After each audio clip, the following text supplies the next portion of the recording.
So let's just get this thing going.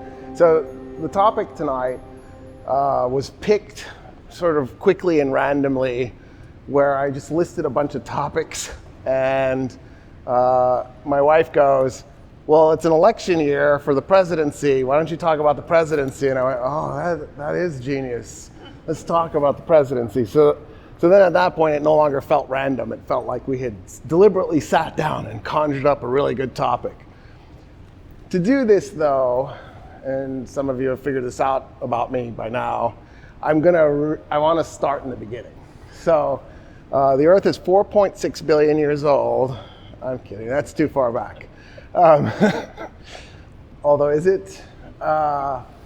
So I'm going to do a couple of things tonight, hopefully, depending on how time rolls out. But before we go anywhere, because there's going to be a political scientist who's going to see this uploaded to YouTube later, and they're going to want to know something about me. So yes, I am madly in love with the work of Stephen Skowronek. I'm going to out myself as a Skowronekian, and that, I don't know if that's a thing yet, but it needs to become one. Having said that, that doesn't mean I don't have other sources. Like, it doesn't mean I'm not going to invoke Richard Neustadt or something. It doesn't mean that I'm only going to one person. It's just, I think Stephen Skowronek may be a political science god. Like, he's in the pantheon for sure. I'll give you a hint why. When he wrote his book, which, if I remember correctly, was in '89, he described Bill Clinton, who will be the next president in 3 years, right? But he's not there yet. Well, he'll get elected in 3 years. He'll be the next president in 4 years. And then said, that guy will get impeached. And it's like, all right, you won me over. Like, I don't even care what you say after that. You predicted Bill Clinton's impeachment, which was so bizarre and irrational. I feel like anybody who could have nailed something so random and ridiculous deserves some form of credit. All right, so having gotten that out of the way, what I want to do is I want to nest the presidency historically with other forms of government. That's where I want to start, and then we're going to go. And if time allows, and I do this correctly, I'm going to show you how the presidency has been evolving into the institution it has become now. Because this is not the presidency that James Madison had anticipated. Just so we're clear. That shouldn't be too big of a surprise, especially considering that the document was written, 240 years ago. You would think you'd want like an update or something at some point. maybe, I'm just throwing that out there, maybe a society that had barely started doing steam power isn't equipped to write a constitution for a society that's just unleashed AI and has doomed humanity to extinction. So I know it's not going to be that horrible. I love sci-fi, and every sci-fi tells me we're going to die, except Star Wars. But Star Wars isn't really sci-fi, because there's no story, you know what I mean? It's just like a series of really beautiful scenes strung together.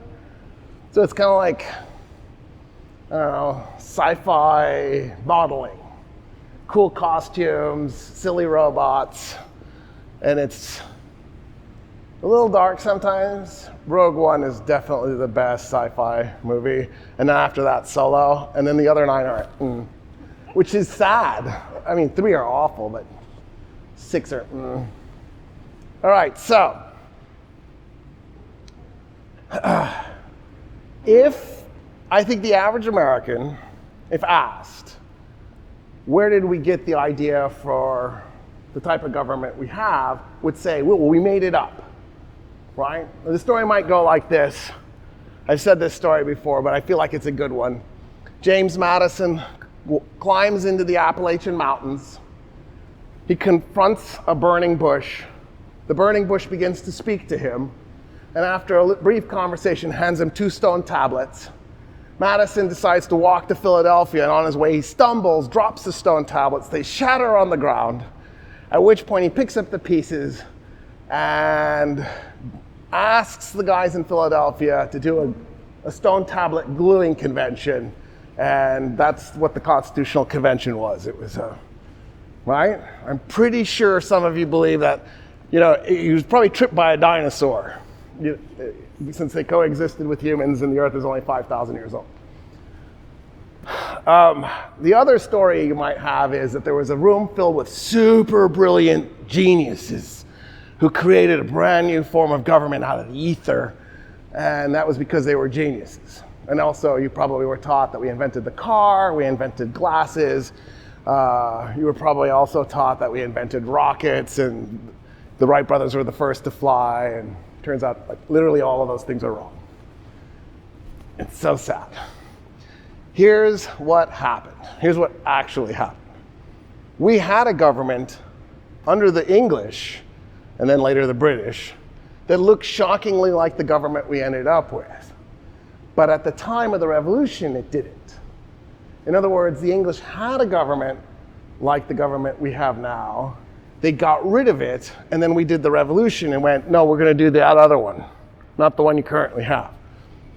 If you were to jump into a time machine and go back to, let's just do 800 years, just to make it simple, to England, you would have realized that their government had 3 branches. Isn't that weird? There was the king, and then the king included a cabinet or a group of advisors. It becomes more formalized later, but at the time it was a group of advisors. And then the nobles, so barons and dukes and earls, right? And then there was the church. So the church was totally a political entity. It played a game of politics. The church's power came from 2 sources. One was its moral authority. The other thing that the church had was a quarter of the land. 1 out of every 4 acres in Western and Central Europe belonged to the Catholic Church. Think about it. That literally means that 1/4 of Western and Central Europe's GDP belonged to the Catholic Church. That's a lot of money to do a lot of influence. Now, the Catholic Church had high overhead because they had to build these gigantic cathedrals that took 400 years to build. You know, that's expensive. So I'm not saying they didn't have like a really big cost threshold they had to work through. But it also meant that they had the resources to basically self-reproduce themselves by having a massive clergy, right? They were the moral authority. The king was sometimes the executive authority, sometimes the legislative authority. And then the nobles were in this really weird role. Because one of the reasons I picked 800 years ago is it's post-Magna Carta. With the Magna Carta, Parliament is created. At that point, the nobles are now formally in a legislative position. They literally have legislative power because Parliament exists as an entity to organize the nobles. In other words, the king is the president, Congress is the nobility and Parliament, and the Supreme Court is the church. See how cool that is? The English actually messed this up. When Henry VIII goes Protestant so he can get rid of his wife, because he wanted an annulment, not a divorce. He gets a divorce, but that's later. That's Anne of Cleves. He wants an annulment for Catherine of Aragon. When he does this, he actually completely flips English politics upside down, because the way Henry VIII does this is by becoming the head of the Church of England. In other words, he took the Church of England, which was a Catholic entity, he got rid of the Pope, changed nothing else. So he basically created like Diet Catholicism. It was Pope-free Catholicism, where he's in charge, which really is amazing because it means, in a way, that England became a little theocratic because its king is the head of the church. But it also now means he owns a quarter of England, which now means there's no third party he has to interact with when he interacts with the nobles. Because the church understood something really early on in European politics. If the king started to get too powerful, go work with the nobles to push back against the king. If the nobles got too powerful, go run over and support the king to push back against the nobles. And that way, nobody was totally in charge. That was the balancing act that the church had figured out to do. Henry goes Protestant, jettisons the church, suddenly owns a quarter of England. He's now in a position to just dictate to Parliament. Because see, here's how this worked. If you're the king in medieval England before it goes Protestant, you go to the nobles and you say, I want to do X, whatever it is, build a ship, build a palace, go to war. Well, the nobles had the ability to go, we're not going to fund it. Some nobles might want to fund it because they want the king's favor. Other nobles would say no. Once they had parliament, they could even vote on it. Now, the majority of us said no, not going to do it. In other words, the king didn't have absolute authority like all Hollywood movies portray the king as having. The king actually was a shockingly weak person. There were dukes that were more powerful than kings because if a duke had enough land and enough resources, that duke could challenge the king's authority. They just didn't have the title of king. So we had a system where there was sort of like a built-in divided powers like we ended up with. Henry VIII comes along, goes Protestant, has all this money. He goes to the nobles and says, I want a palace, fund it. If they say no, he goes, don't worry about it, I got it. He goes and sells some land. Now he builds his palace with his own coin. In other words, the nobles now have a problem because if he has a policy, like let's say he wants to go to war, and they say we don't want to fund it, and he funds it himself, well then they have no say in what happens. The only way they'll have say in what happens is if they fund it themselves, or at least partially fund it, because then they can say, this money comes with some stipulations. But then the king realizes, you know what, I'm so powerful I can just kill off opponents in Parliament. And he begins to do that, and before you know it, he is in absolute charge. Henry VIII is the first absolute ruler of England. Just as he's dying, he wonders, man, I wonder if I made a mistake. Goes, you know what, I'm gonna ask the Pope for forgiveness and switch back to being Catholic. He didn't want to take a chance. His son, Edward VI, nobody remembers his name. Nobody even remembers he had a son. Is sick. He doesn't do much. I think he was king for 9 years. He dies young. Done. He's out of the way. He's replaced by Mary. She's only queen for 5 years. Bloody Mary, right? She's also Catholic. She gets replaced by Elizabeth I. Elizabeth I is hands down the greatest monarch in England's history. That's why she's not Elizabeth the Great. Oh, wait. Oh, yeah, she's a woman. That's why she's not Elizabeth the Great. Forgot. The Russians have Catherine the Great, but the English will never make a woman the Great because they're too sexist. That's sad when the Russians are ahead of you. You know what I mean? That's. Don't get me wrong. The Russians are ahead in so many ways. Like, for example, did you know women have female last names in Russia? Isn't that cool? It's not quite as cool as with the Swedes, right? Like, nobody's running around going that they're Jon's son. They would be Jon's daughter, because that doesn't make sense. See how weird that is? Anyway, so Elizabeth I is a fantastic monarch. She lays the foundation for England to actually become something. If it wasn't for Elizabeth I, England would have never built the empire it eventually built. She's replaced by James I. He's replaced by Charles I.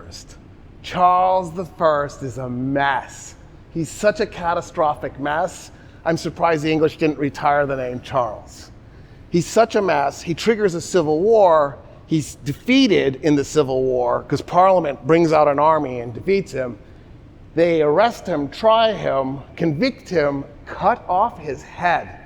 Charles I is the only English monarch ever executed. There were English monarchs that died in the battlefield, like Richard III, but he dies by decapitation. It's brutal.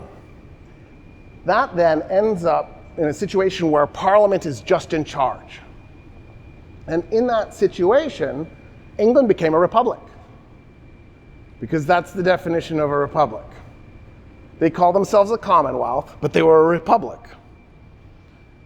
And then Oliver Cromwell dissolves Parliament twice, and then becomes a tyrant. And then he dies of old age, as people tend to do sometimes. And then the English basically talk his son into abdicating, which he does. And then Parliament's back in charge again. England's a republic again. And the English think, oh, okay, we killed Charles I, made his son, Charles II, leave the throne as a child. We then ended up with Parliament in charge. That was great, but then we ended up with a tyranny with Oliver Cromwell. That wasn't great. And then we talked his son out of this, which was good, but we're back to where we were before the tyranny. How do we prevent us from having another tyranny down the road? And here's what the English conclude. Hobbes, Thomas Hobbes, the Leviathan, he says, you need a monarchy. He basically says human beings are, by their nature, monarchists. Human beings want somebody they can focus all their loyalty and admiration into. And if you don't give them that person, they will go get them. Hence Oliver Cromwell. So, what Thomas Hobbes says is, if you want to stop tyranny, introduce a little tyranny. What's a vaccine? He didn't have that concept, but we do now, so I'm going to invoke it. A vaccine is oftentimes the virus you're trying to protect against. That was his thinking. Give them the monarch they want. You will know who the person is, so you can prepare for it. When they're a child, you can start preparing, because you'll already know what their personality is like. They'll have been trained for the job their whole life, so you know you're not getting some random unskilled nitwit. He might be a nitwit, but at least he's got some training. And then, right, you've got some stability and some calm. And then if anybody tries to become a tyrant, people will rally around the king. Done.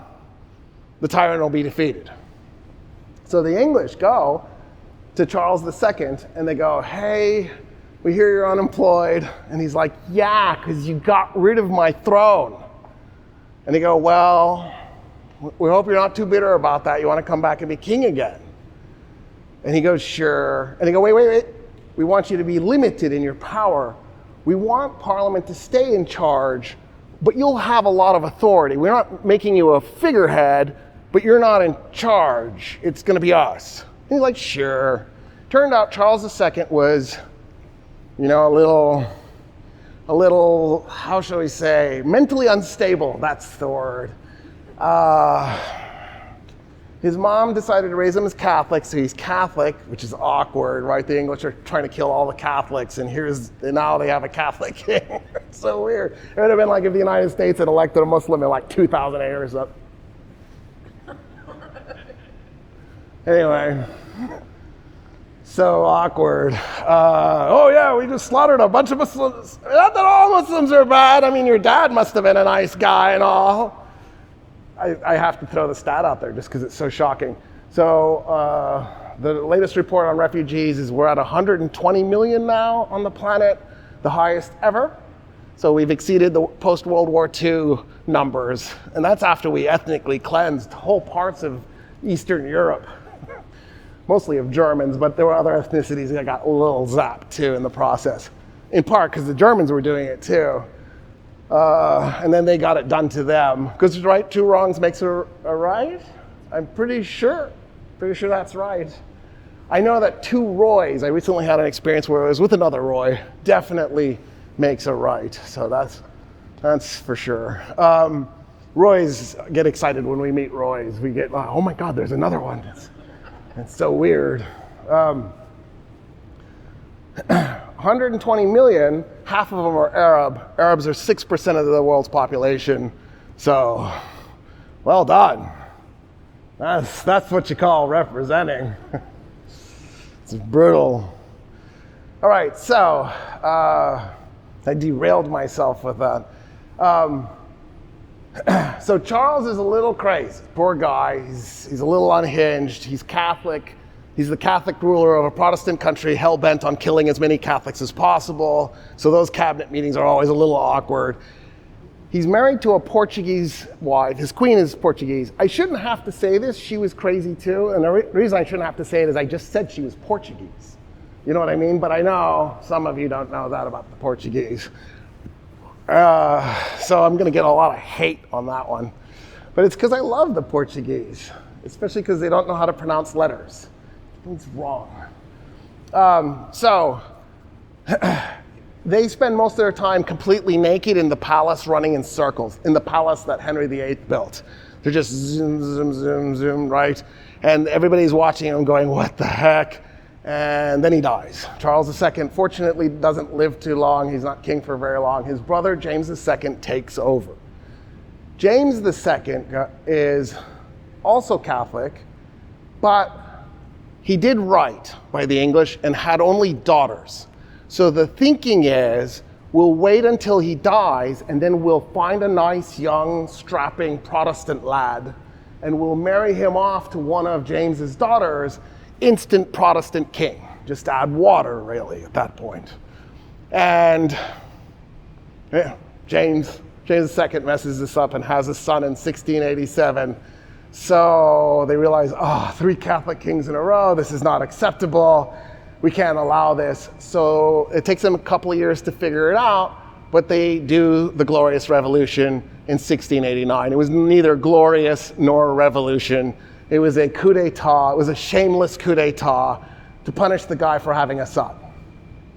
But it's also really horrible for the English because they were at war with the Dutch, and the guy that they get to replace James II is William of Orange, the King of the Netherlands. So in a way, the English lose their war against the Dutch because suddenly the King of the Netherlands is the King of England. I think that's what defeat looks like. A French guy, his name is the Marquis de Montesquieu, goes, oh my God, that was nuts. Look what the English did. They basically lost a whole century between civil wars and tyranny and inglorious coup d'etats. And he's like, dude, why would you do that? I have an idea. Why don't you do a 3-branch government like they used to do in the past? And that's where the idea for the 3-branch government came from for us. In fact, Dr. Donald Lutz, who just passed away, had his grad students, I don't know, a couple of decades ago, 3 decades ago, go through and read all the Founding Fathers' letters they wrote to each other. And every time they hit a philosopher or a political thinker's name, they'd put a tick mark next to the name, thinking that John Locke would win. He would be the one mentioned the most. That was the conventional wisdom. It was the Marquis de Montesquieu. John Locke came in second place. So in other words, they were reading the Marquis de Montesquieu. They loved his 3-branch government idea. They implemented it. Of course, we don't want to call it king, but we debated that. There were 2 times when monarchy was on the table.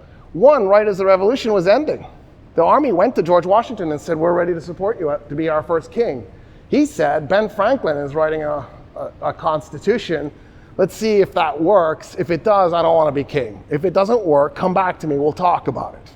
Turns out Ben Franklin's constitution was absolute garbage. It's the Articles of Confederation. It didn't work. It was the most poorly thought out constitution in human history. And then we have to have a constitutional convention to dump it and replace it with the current constitution in a coup d'etat, because they were not authorized to dump the articles. They were authorized to amend the articles. That's the definition of a coup, when you replace the government without the authorization to replace the government. Of course, the articles were so ineffectual, the coup d'etat was happening 2 blocks away, and it took months to transpire, and they couldn't do anything to stop it. And there were members of the government in the coup. Talk about inside job. But at the convention, Alexander Hamilton suggested a monarchy a second time. In other words, it was never predetermined that we would become the republic that we were. It's just there were enough people who were pushing for a republic that it worked. So I don't have this one on yet Okay. because I don't want them to Okay, right, give feedback. feedback off of But each other. you want to charge it? Yes. Okay, cool. So that one should work. All right, thanks. All right, testing. All right, okay, so here's what Madison wants to do. He wants to create a republic. So I know we have to stop for a moment and make sure we got our definitions in place because the United States has successfully destroyed the meaning of the word democracy. George Orwell tried to warn us about this. He wrote an essay on the English language. He realized nobody was reading it. Went, how can I get this information to people? Went, what if I turned it into a novel? And then he wrote 1984, 1948, published it in 49. That's how he got the name that's how he got the year. He just flipped the 4 and the 8. And tried to explain to us what he saw unfolding in front of his eyes, which is the following. So the way he explains it in 1984 wouldn't work. What Orwell said was there's a new Speak dictionary produced every few years where they purge the words from the dictionary. You can't use those words anymore.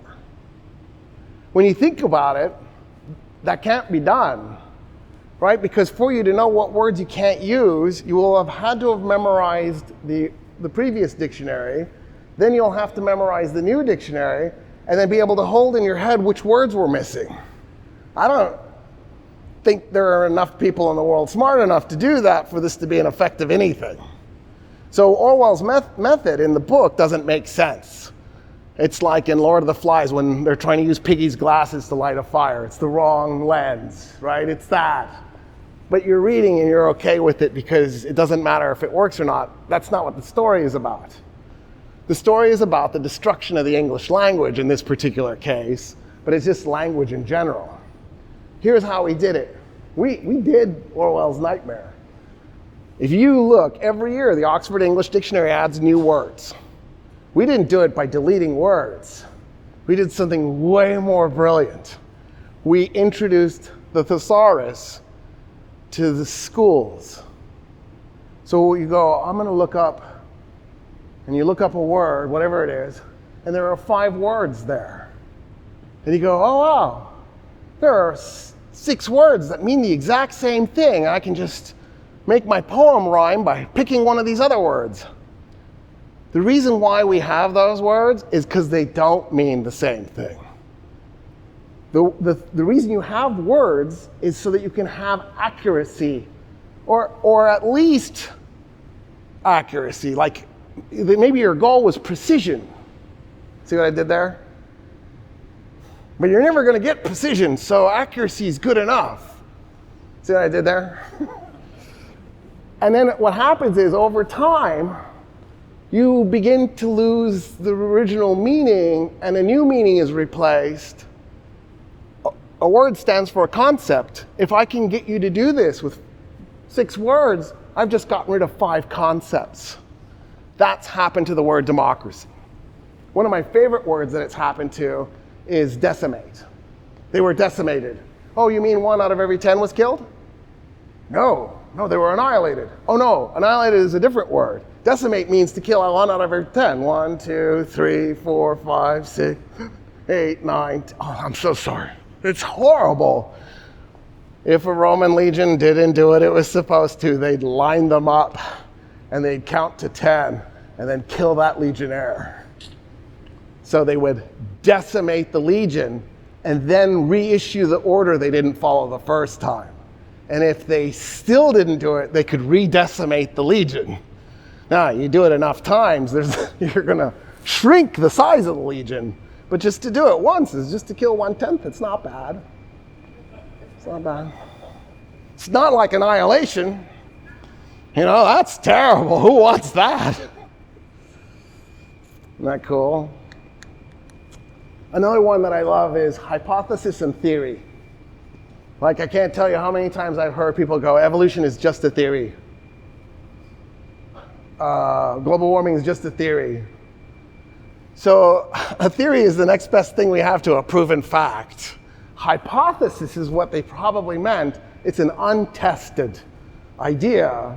And, you should hope that most of the time hypotheses get ejected because that's when you make a discovery. That's your goal, is to find your hypothesis was wrong. So don't become a scientist if you're an egomaniac, right? Because you'll do bad science, because you'll be like, oh, I'm going to just change my hypothesis. No, you're supposed to find out it's wrong. That's the goal. Anyway, in other words, saying, global warming is just a theory is equivalent to saying global warming is just a fact, I can ignore it. You know what I'm saying? It's not quite there. It's just really close. Like, the theory that, for example, there were God particles, the Higgs boson. Well, the math lined up. We tested in a laboratory, and then we found Higgs. Y'all aren't moved by Higgs. I remember where I was when I heard on the radio on BBC they confirmed discovering Higgs. I was on a dirt road in Vermont driving to a dog kennel to pick up my dog. And I'm listening to BBC, and they go, we have confirmed that we have discovered the Higgs boson, it's real. I burst into tears, wrecked my car. No, but I did burst into tears. I didn't wreck my car. Is it too, I'm not loud enough? Is that what you're doing? I am loud enough? Okay, I'm not loud enough? I can fix that. I think. There's this incredible machine back here.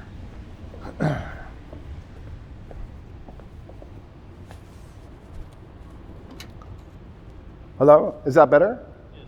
Okay.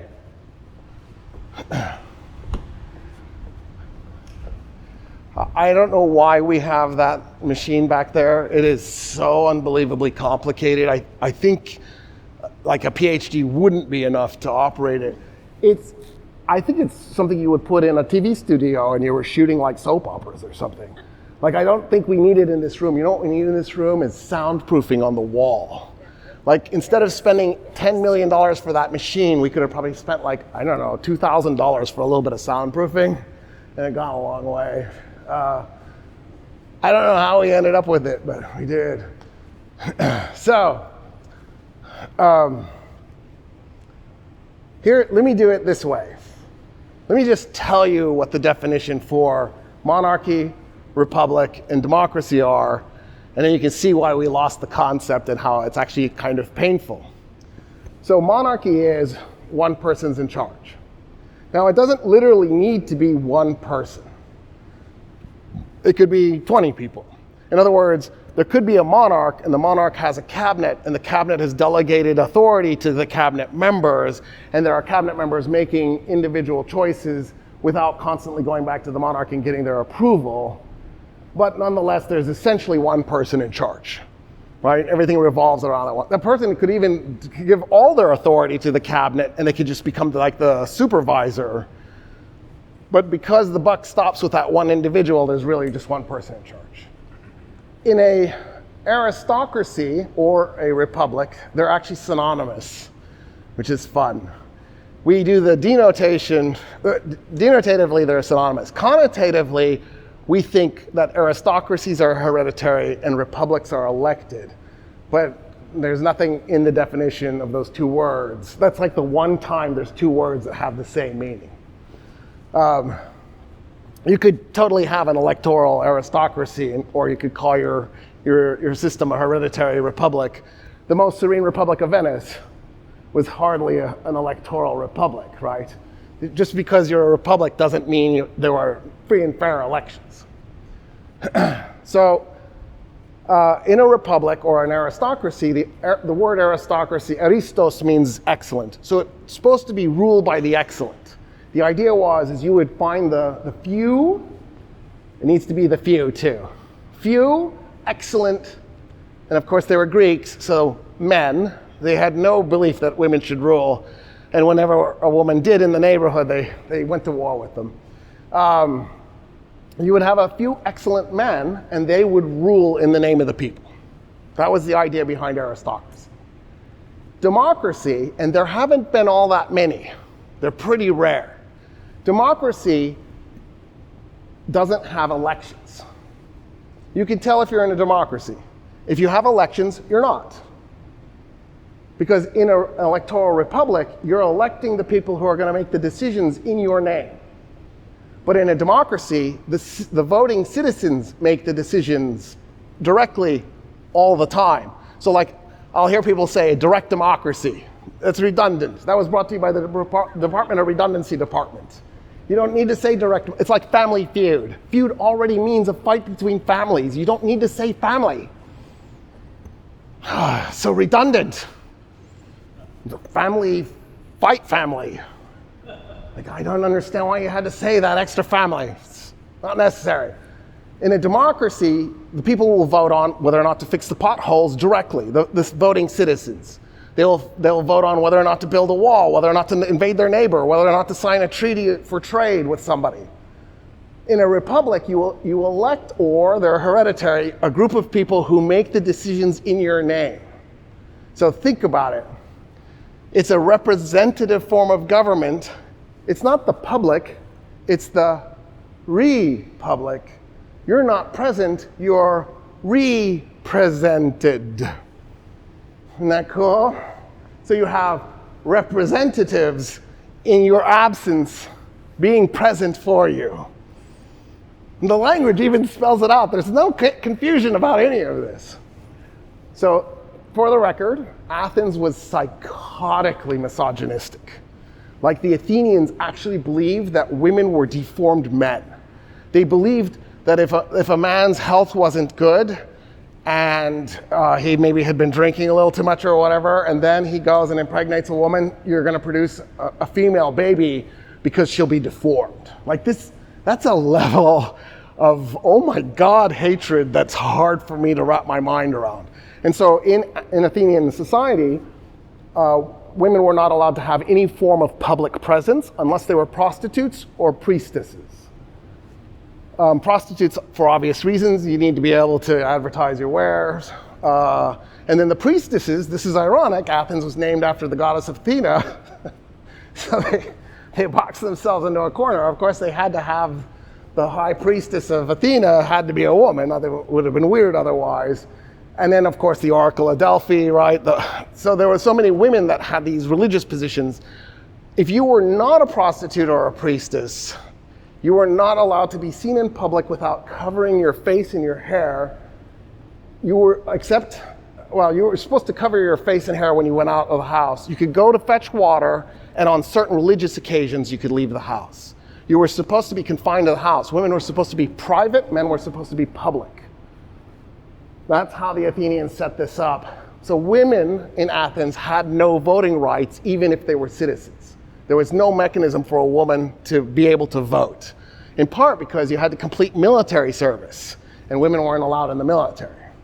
Now, you go, well, women usually aren't. That's not true at all. Most armies in human history traveled with women.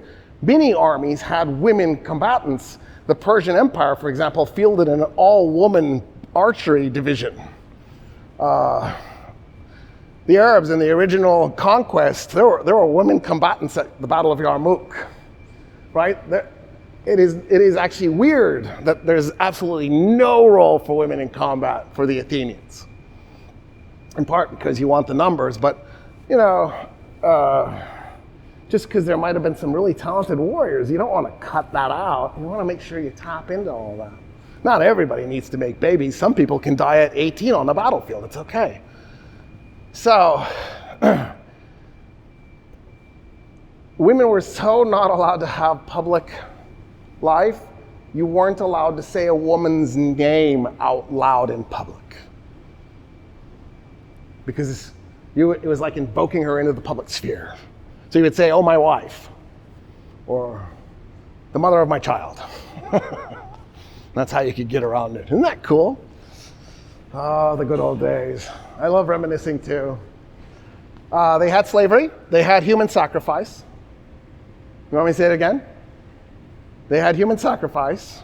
We have the archaeological evidence, and Plato says it, and Homer says it. So we have eyewitnesses confirming it, and then we have the archaeological evidence. The Temple of Zeus has a 12-year-old boy underneath it. He was clearly, and then put under the temple to make Zeus happy. Foreigners, immigrants, had no mechanism to become naturalized citizens. There was no pathway to citizenship, period. I don't care if you lived to 110 and you moved to Athens when you were 1 day old. You married an Athenian, and together you made a bunch of Athenian citizen babies. You will never be an Athenian citizen. It can't be done. There was no path for naturalization. It's brutal when you think about it. So by the time you were done, no more than 20% of the public, you couldn't be a slave to vote. You could be a citizen, so once you got your freedom, you could vote. But as long as you were a slave, you couldn't vote. So at any given moment, no more than 20% of the people living in Athens were eligible voting citizens. So when we look at that, we go, oh, that's so undemocratic. That's not the right term. What you mean is that's so illiberal. Or you could do, oh, that's so unsocialist. Because socialists and liberals, and I mean liberal in the broad sense, not the American sense, Democrat liberal. I mean true liberal, which would include conservatives, populists, libertarians, and liberals. In that sense, most people, at least until, maybe the last 10 years, who identified as liberal would believe there should be a pathway to citizenship for immigrants, that we shouldn't probably have slavery, that women should have the right to vote. You know what I'm saying? So, but that has nothing to do with democracy. Democracy is strictly this: rule by the many.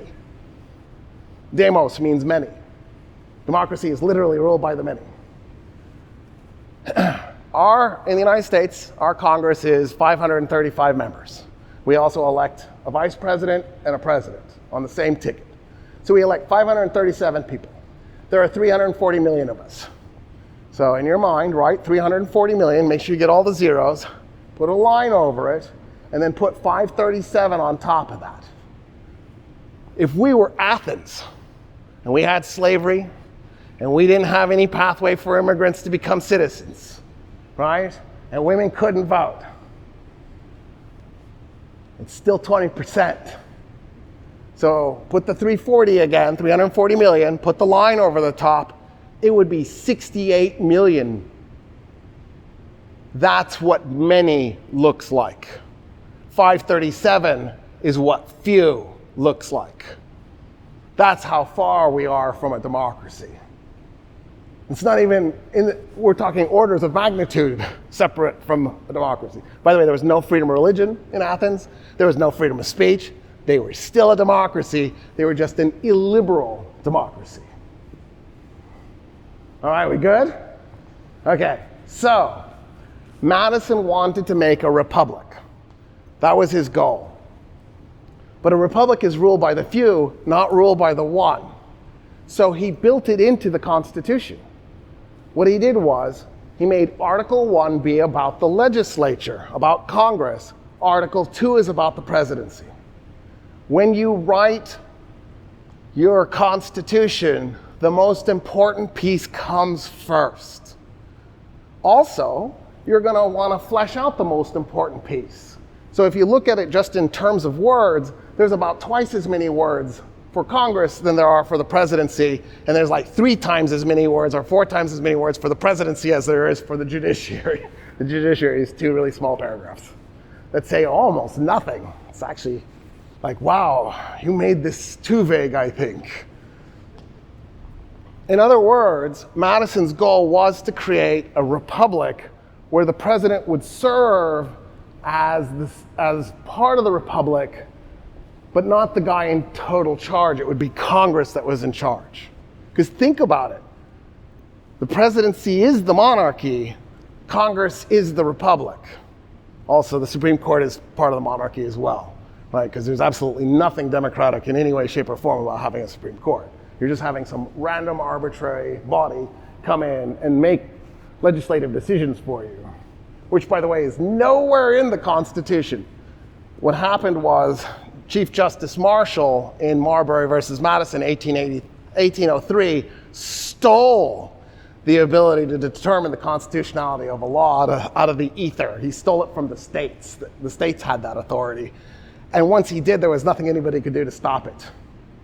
In other words, what is the power the Supreme Court wields? It is the ability to say, nope, unconstitutional, and stop you. That authority is nowhere given to the Supreme Court by the Constitution. Madison didn't want to have the president in charge. He wanted Congress in charge. He didn't want the judiciary in charge. He wanted Congress in charge. And if you look at the initial government that we formed, that is essentially what happened. We think of the presidents and we don't think of Congress, but that's because we've become increasingly more and more monarchical as the decades have gone on, including the kind of authority we give to the presidency. In other words, the president's power grows decade after decade after decade. And we have actually probably transitioned into something more akin to a monarchy than a republic. But that's mostly because Congress has sacrificed its ability to generate law. It spends all its time filibustering and killing each other's laws instead of wheeling and dealing and making really corrupt laws, right? So I'm going to just go ahead and say it because it needs to be said. So John McCain, I actually like John McCain. I just want to come out and say it. Probably don't agree with him on many things ideologically. Who cares? If you've got a guy who's not corrupt, that's so much better than a guy you agree with. Because at least you know he's coming from a place of, I'm trying to do the right thing. And, you know, a little bit of talent trying to do the right thing, maybe you'll land on it every once in a while. One can hope. John McCain was an anti-corruption maverick, that was his nickname, Maverick, who was trying to get law after law after law passed to try and clean up American politics. He went after campaign financing, lots of things. One of the things was earmarks. All right, so long story short, Indiana wants to build I-69 using federal funding. I-69 didn't exist. Indiana created it out of the ether, built part of it, went to the federal government and goes, when are you going to finish this thing? And nobody ever wants to admit they don't know what you're talking about, right? So they're always like, oh yeah. Instead of, what I-69? Show me, who put that on the map? I don't even know what that is. Did we do that? Right? No. Yeah, I forgot. It's like when somebody says, have you heard of Frank Herbert? Everybody's like, yeah. Just admit you don't know, it's okay. You're not the internet. Especially if you went to Texas public schools. I had to do the dig. I couldn't help myself. I'm a victim too. We'll get through this together. By the way, I don't know if you know this, there's these really weird things. They're like handheld computers. You can like literally look up everything. We should be the smartest generation in the human experience, and I think we might be the dumbest. So I don't know how that happened. I'm really upset about it. We'll work through it though, I'm sure. Well, until AI takes over, and then it's over. I have a friend who's a CEO of an AI company. He probably hates it every time I say that. I'm sorry, Jonathan. Forgive me. I doubt he watches my stuff. He's going to post. No, I watched your stuff, and then call me a name. All right, so I lost my train of thought when I did that. It's just old age. I shouldn't do. I-69, thank you. The Hoosiers want to get this thing done. By the way, they were really clever, and they drew it on the map with the crayon, obviously, and it went all the way to Texas, and it went to Victoria, and then from there, they didn't know where it ended. So they were like, McAllen, Brownsville, I don't know, Laredo, you pick. It needs to be Laredo, obviously. I believe Laredo has now passed LA for being the largest port. You're like, it's inland, how can that be? The Chinese now send their goods to Mexico and then they run it over land to Laredo. And that's how the goods are coming into the United States instead of going to LA. LA. I don't know why that's more efficient. I'm sure it's not, but I'm sure there's a reason to do it. But anyway, that's what we're doing. So the Hoosiers get us in it and every state in between. Because they're like, look, if you vote for this bill, you'll get all this federal highway funding and a new interstate. Don't you want a new interstate? Everybody wants a new interstate. So everybody signs on, but that was only like 10 states. Well, you need 26 in the Senate, and then you're going to want to have some really big states in the House. So how do you get the other votes? And what you used to do was earmarks. You'd go to each group of representatives and senators that you liked or didn't like even, who cares? And you go, what do you need? What does your state need? You need a bridge? You need a nuclear power plant? A new military base? What do you want? And then you just add it into your bill. And now you've got their votes. And if memory serves correctly, Alaska said we want to build a bridge. I forgot the name of the town. Ketchikan. They wanted to build a bridge in Ketchikan, Alaska. The airport's on an island. Ketchikan is like a lot of Alaskan towns. You know the part of Alaska that juts down along the Canadian coast, and you're like, why isn't that just part of Canada? You can't build a road to Canada. The Rocky Mountains are just too brutal. The population in that part of Alaska don't warrant a road. You'd have to tunnel through. Forget it. It's not worth it. So even though Ketchikan is physically on the North American continent, it's not on an island, the only way to get there is by boat or plane, because it's effectively an island. So they had the airport on an island off the coast because they had so little land that you wanted to use the mainland for houses and businesses. So you had to get to the airport by ferry because there was no bridge. So I think they wanted a $386 million bridge. The bill passes. John McCain reads the bill, loses it, gets up in front of the country and calls it a bridge to nowhere because there are 50 people living on the island plus the airport. And he's like, dude, you could have bought each individual their own plane, hired a pilot, paid for the insurance, the repairs, and the fuel for the life of that person, and you would have saved money. And what he discovered was all the Alaska politicians, before they put the bridge on the bill, went and bought all the land up so that they could sell it to developers and make killer cash. And he went, I am done with earmarks. He went to war. We got rid of them. They're illegal now, and we haven't passed a bill since. When he did it, I was like my hero. And now I'm like, oh my God, that was such a big mistake. Who knew that politicians who couldn't express their corruption would never pass bills? You need the corruption to grease the wheels. So disappointing. I'm ready to get earmarks back, if that's what it takes. Earmarks and bribery, whatever you need, whatever form of corruption. I am anti-John McCain now. Let's go back to the old pirate days. That's what the term filibuster comes from, right? It's a piracy term. So we even admit it. All right, so one of the reasons why we're in this state is because we've gotten rid of a little too much corruption. But let me go back and start at the beginning and then work way through the presidency. So one of the questions that we ended up with right away with the presidency was, what are the president's limits? And an argument then broke out. Is the president limited to the things that the Constitution says the president can do? Or is the president allowed to do anything that the Constitution doesn't expressly say the president can't do?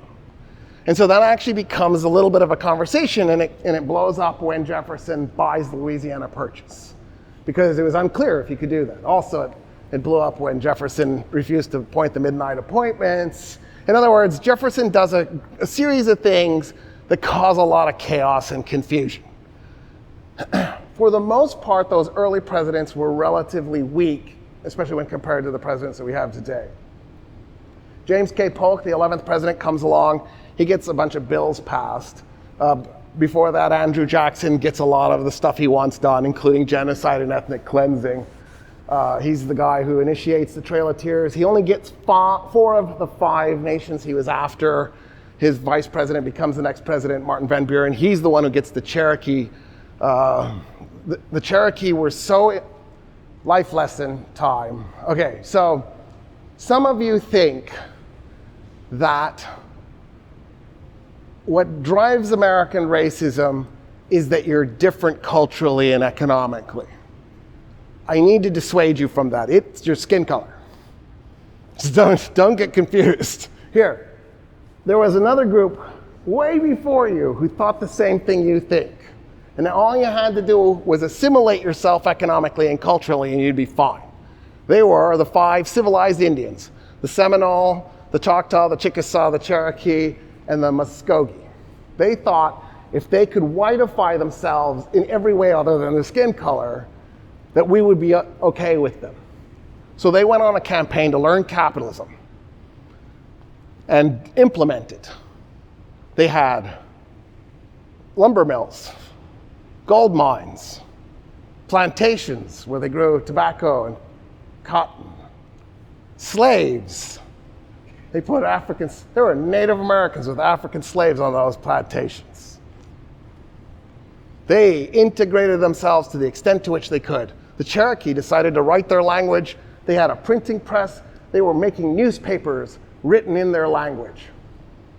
They took a bunch of different alphabets and they just strung them together. So there's like Cyrillic letters and Hebrew letters and Latin letters and Greek letters, and they made their own alphabet doing that. And the next thing you know, Andrew Jackson goes, it'd be great if my white friends had that plantation and that lumber mill and that gold mine. And he orders them to leave. Turns out, though, that the Cherokee were so integrated into the system, they understood it legally. So the other 4 are sent on the Trail of Tears, and they lose somewhere between 10 to 25% of their population just walking in a death march, a forced death march. But the Cherokee locked them up in court. It went all the way to the Supreme Court. Cherokee v. Georgia, the Cherokee won. And the Supreme Court said, you're not going to believe this. It sounds insane, 1835. The Supreme Court said it is unconstitutional to ethnically cleanse people. Are we in the United States? Anyway, Martin Van Buren blows that up and sends a group of thugs to the Cherokee, sticks a gun in the Cherokee chief's head and says, sign this, it's the Treaty of New Echota, or we blow your brains out, go to the next in line, and then repeat. And eventually we'll either kill every single Cherokee or somebody will sign this treaty. And he signed it. So, isn't that great? All right, so Jackson initiates this, Martin Van Buren carries it out. So there are moments when you see the presidency expressing itself in ways that clearly transcend the idea that we're just simply a republic. There are monarchical moments. James K. Polk triggers a war with Mexico and takes the northern 50%. You know, he took half of Mexico, right? I just want to point out the largest GDP in the United States is California. Texas is the second largest. The best real estate in the United States is the real estate we stole from Mexico. Imagine what Mexico's GDP would be like right now if it had California and Texas. Woo! Be a really different world. So, the real breakthrough moment happens with Lincoln. And it's because of the crisis of the Civil War. Lincoln really has no choice but to exercise power that went way beyond what anybody conceived of as presidential power, because it was either that or accept the Confederacy breaking away. What's amazing about Lincoln is the maneuvering he does to get there. In other words, he's not like a bull smashing his way through. He's more like a dancer. And one of the ways that he pulls this off is information. So he surrounds himself in his administration with his own rivals, people that hated his guts, that were working against him, that thought it was irritating that he had become president. They didn't run in 1860 because they didn't think a Republican could win. He runs and he wins, and they're like, oh, if I had known a Republican could win, I would have run. They're those guys. He surrounds himself with that. That's his cabinet. But one of the things that happens then is because they're rivals to him and each other, they're constantly giving him the kind of information he needs, and he uses that information and them to leverage getting things through. The 13th Amendment is a miracle. It should have never been possible to get the 13th Amendment through. He gets it through. Saving the United States from splitting was not impossible by any means, but it was a difficult task. It needed a special kind of leader in that moment. If we had had an average typical American president, like a Millard Fillmore, or a William Henry Harrison, or a Chester Alan Arthur, or a Calvin Coolidge, we'd be like 10 different states right now, not just 2. We'd have kept breaking up. Lincoln pulls it through, but in the process, at least briefly, we become really monarchical. You've heard the saying, power corrupts, absolute power corrupts absolutely. Lord Acton, a British noble, said that. It's intense when a member of a hereditary aristocracy is talking about corruption and power corrupting people. He said it about Lincoln. He saw Lincoln as having become tyrannical. Now, there's no reason for me to think that he was full-on tyrannical, in part because we had the 1864 election. If he was truly a tyrant, he would have canceled it. He would have said, we're in a war, we can't have an election right now. Instead, Lincoln said, I don't know if I'll win it, But if we have this election now, there'll never ever be an excuse going forward to postpone an election. And that's a better precedent than me making sure that I'm still in charge when the Civil War ends. And the guy he ran against, George McClellan, he fired him twice. He was a Yankee general. That guy, his campaign was, if you elect me, I will let the Confederacy go. So there was a lot at stake. And Lincoln went, no, we're going to do this. We're going to do this election anyway. And he does it. But in the meantime, he also did things like martial law for Chicago, New York, and Maryland. He suspended Maryland's constitution. He dumped habeas corpus, right? So there are moments where you see little tyrannical things popping up. But that 1864 election makes me think his goal was not to create a tyranny for himself. It was how he was going to navigate the crisis. We'll never really know for sure because John Wilkes Booth is a jerk. But a jerk who actually hurt the South. There's no two ways about it. Lincoln would have been a much better president during Reconstruction than Andrew Johnson. Not just because Andrew Johnson was a low IQ jackass, but just because Andrew Johnson was a low IQ jackass. So anyway, sad, but that's how it turns out. From that point on, we end up in a really bad place. So for the record, we had actually kind of been in a bad place up until then. Lincoln is the 16th president. If you can set aside genocide, Andrew Jackson was still a bad president. Martin Van Buren wasn't any good, right? James Madison was probably on the path to being a good president, but then he triggers an unnecessary war with the British, and they punish us. I don't know if y'all know this, but we lost the War of 1812. Yes, they surrendered. They surrendered on December 25th. As in, here's your Christmas present, enjoy. And they insisted it had to be December 25th. They wanted to make it clear to the universe that they won. They were just gifting us the victory. Jefferson was definitely okay. Polk, you might not agree with all his policies, but he was very successful at executing his policies. Like carving off the northern half of Mexico is pretty brutal. But he still pulled it off, so you got to give him the success.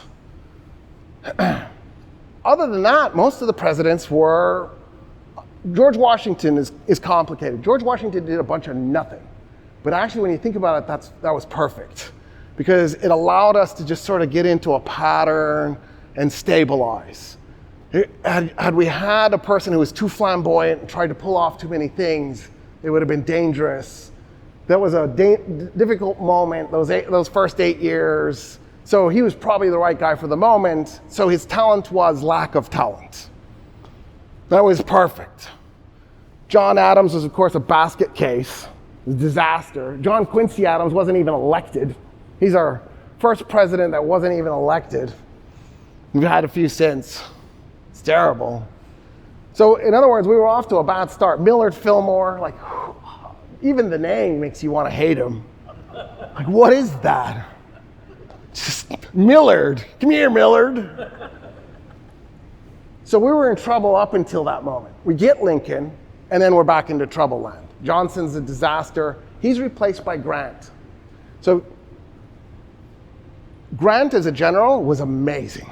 U.S. Grant. Ulysses S. Grant, right? U.S. Grant. Some people thought it was United States Grant. Some people thought it was Unconditional Surrender Grant. Whatever the U.S. stood for, he was an amazing general. His nickname was the Butcher, and he earned it. That's a good nickname for a general. You don't want to get the kind guy is your nickname if you're a general. You want a really rough name. He had it.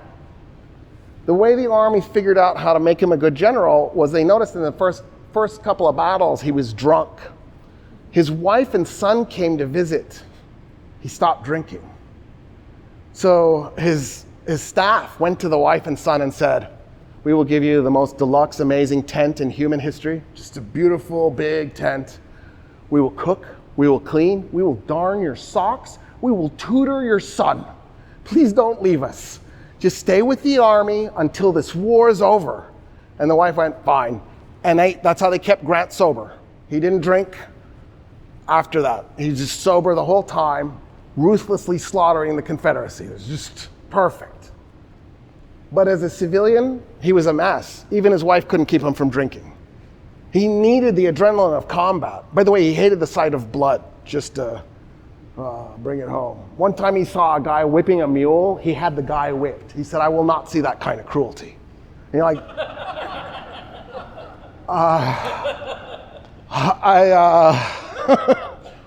okay. As a civilian, he was a disaster. We just elected him president. He continues to be a disaster. It was 8 years of drunk. He was just drunk the whole time. He surrounded himself with the worst people. He stayed drunk. All the people he surrounded himself with were corrupt. He's the first, and I believe the only president to kill somebody while in the White House. Drunk driving accident. 8 years before the car was invented, it was a horse and buggy drunk driving accident. Like, he's flying down Pennsylvania Avenue. It also makes you wonder what was going on with the guy that got hit. Is that the president? We're so done with Grant by the time his 8 years are over, we're not even going to allow a Republican to replace him. The thinking the Republican Party had was, we own Congress, we're the heroes of the day, we saved the Union, the Democrats weren't quite as loyal, so they're tarnished. So, of course, the Republican Party will stay in charge for all eternity. We had 2 elections after Lincoln's assassination. Grant won both.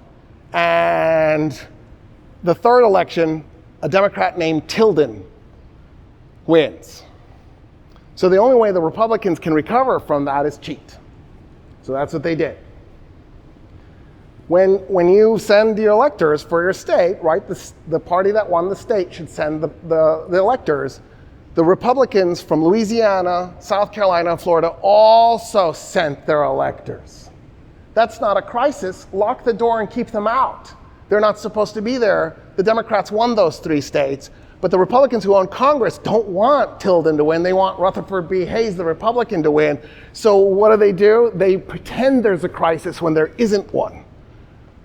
They could literally arrest the Republicans and drag them out of the room. They're not going to do that because they want the crisis. And then they go, we don't know how to solve the crisis.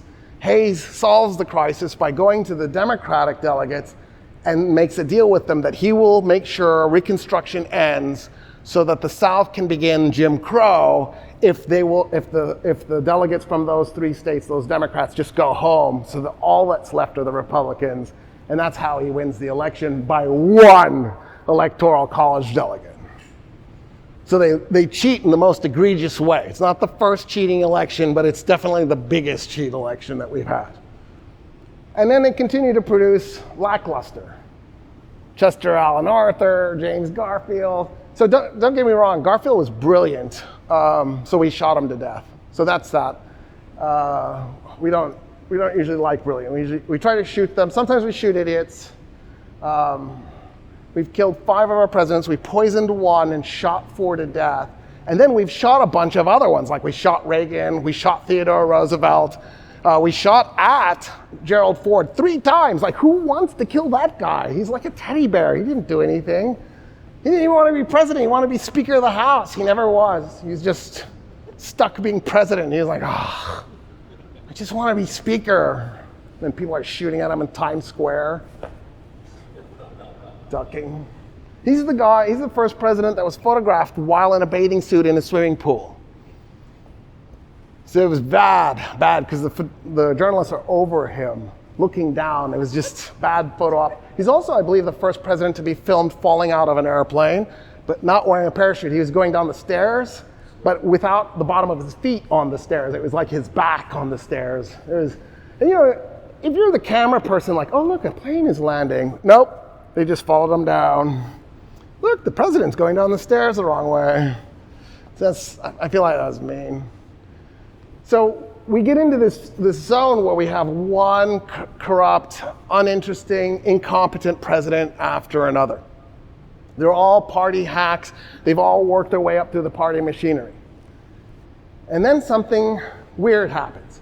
Grover Cleveland, a Democrat, wins in a period where the Republicans were so keen on holding on to power, they were willing to cheat. like in 1876. Grover Cleveland wins as a Democrat, serves his 4-year term. He then wins again, but only the popular vote. He loses the Electoral College. So Benjamin Harrison, the grandson of William Henry Harrison, ends up becoming the president. A depression breaks out. It's our third worst depression in our history. It's called the Depression. So the Great Depression, don't call that the Depression, that's the Great Depression. That's why we threw an adjective in front of it, because they were like, this is so much worse than the other one. I know, we'll call this one the Great one.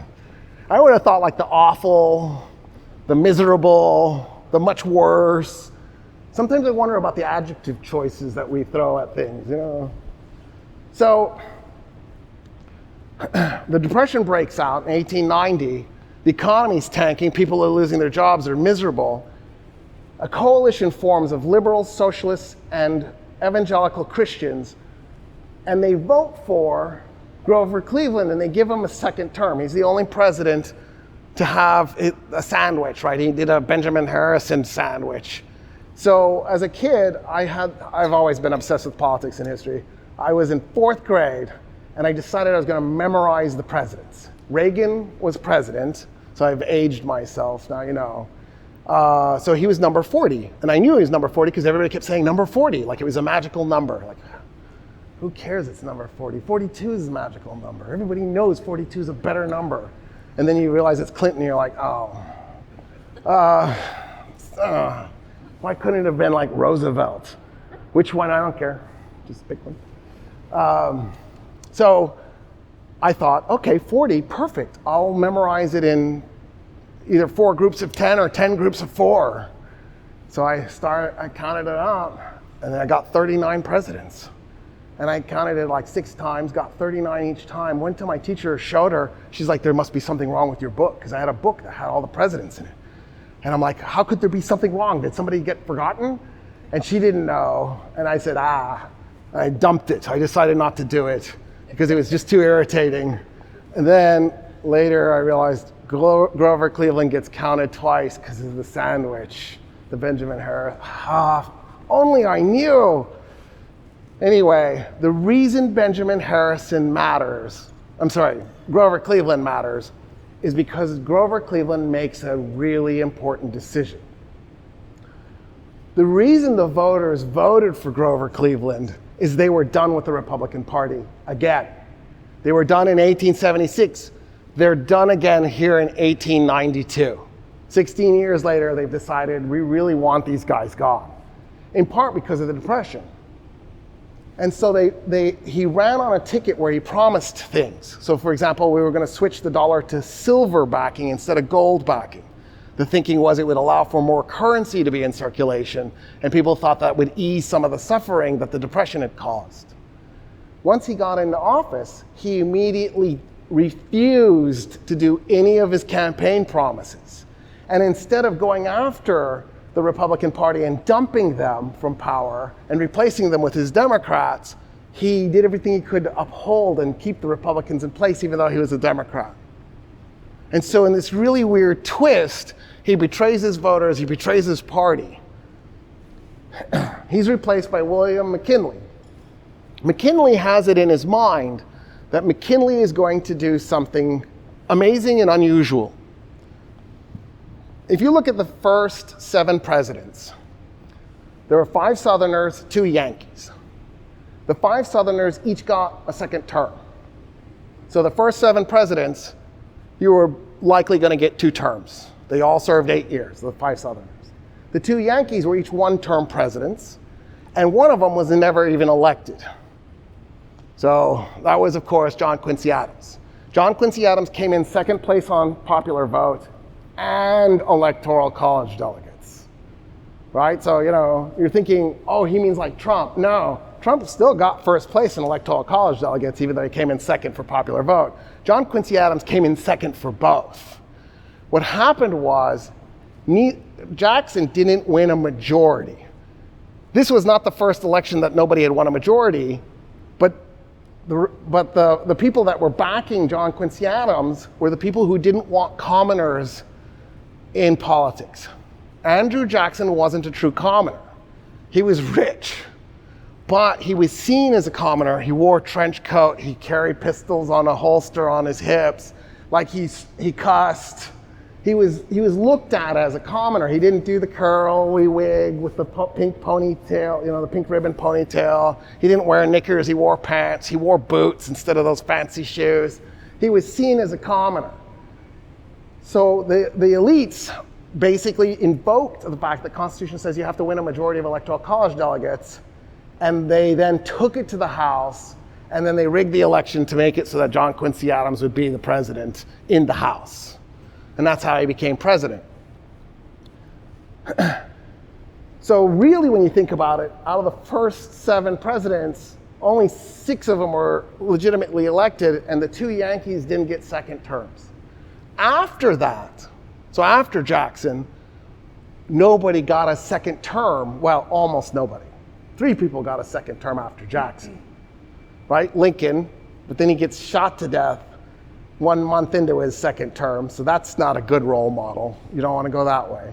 Grant, but he's drunk the whole time and miserable and corrupt, and everybody thinks he's terrible. So that's why we put him on the $50 bill. And then Grover Cleveland, but he does a term, then does a term. That's not a good role model either. You want to just keep going. So what McKinley wants to do is pull an Andrew Jackson.